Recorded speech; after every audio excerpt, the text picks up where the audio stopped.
പോവുകയാണെങ്കിൽ ഏഴാനാകാശത്തിന്റെ അപ്പുറത്ത് പോയിട്ട് അള്ളാനെ കണ്ട്, സ്വർഗം കണ്ട്, നരകം കണ്ട്, അർശ് കണ്ട്, കുർസി കണ്ട്, ലൗഹുൽ മഹ്ഫൂദ് കണ്ട്, സിദ്റത്തുൽ മുന്തഹ കണ്ട്, എല്ലാം കണ്ട് തിരിച്ചു വന്നിട്ട് വീട്ടിൽ എന്തെന്നാ ചെയ്യലെന്ന് വെച്ചാൽ കുത്തിയിരുന്നിട്ട് ആയിഷ ബീവി ഉമ്മാക്ക് ആടിനെ കറന്നു കൊടുക്കും.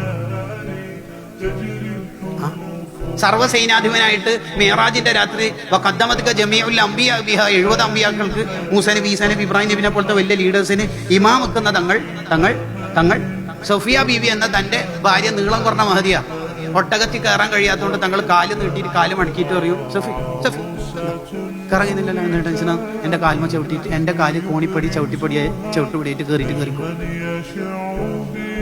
എങ്ങനെ ഈ ഉമ്മമാരെല്ലാം തങ്ങളെ സ്നേഹിക്കാതിരിക്കും? നിങ്ങൾ ആലോചിച്ചു, എന്തൊരു സുഖം, ഒരു ജാട, ഒരു വസ്തു, അങ്ങനത്തെ എന്തെങ്കിലും ഒരു ലാഞ്ചൻ പറഞ്ഞില്ലല്ലോ.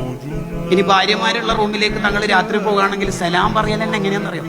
മീറ്റിംഗ് കഴിഞ്ഞിട്ട് റൂമുകളിലേക്കൊക്കെ പോകുമ്പോൾ നമ്മൾ ശ്രദ്ധിക്കാനുള്ള കൂടി ഒരു കാര്യം പറയാം. എങ്ങനെ സലാം പറയുന്നത്? ആരെങ്കിലും ഉറക്കിലുണ്ടെങ്കിൽ അവർ കേൾക്കൂല തങ്ങൾ പറയുന്ന സലാം, ആരെങ്കിലും ഉണർവിലുണ്ടെങ്കിൽ അവർ കേൾക്കുകയും ചെയ്യും. എങ്ങനെ പറയാം? അസ്സലാമു അലൈക്കും, അങ്ങനെ പറയാം.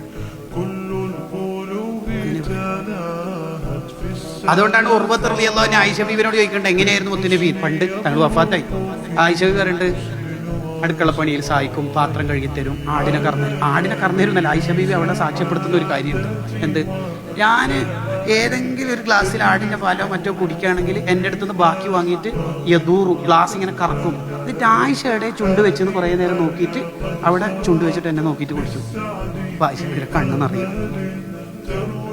ഞാൻ പല്ല് വെച്ചിട്ട് തന്നെ ഇറച്ചി കഷ്ണത്തിന്റെ, ആടിന്റെയോ മറ്റോ മാംസ കഷ്ണത്തിന്റെ അവിടെ തങ്ങൾക്ക് പല്ല് വെക്കണം. എന്റെ ആയിഷയുടെ പല്ല് വെച്ച് നോക്കും.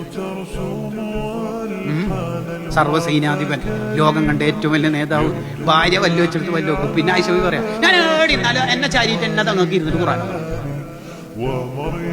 അതാണ് പച്ച ജീവിതം.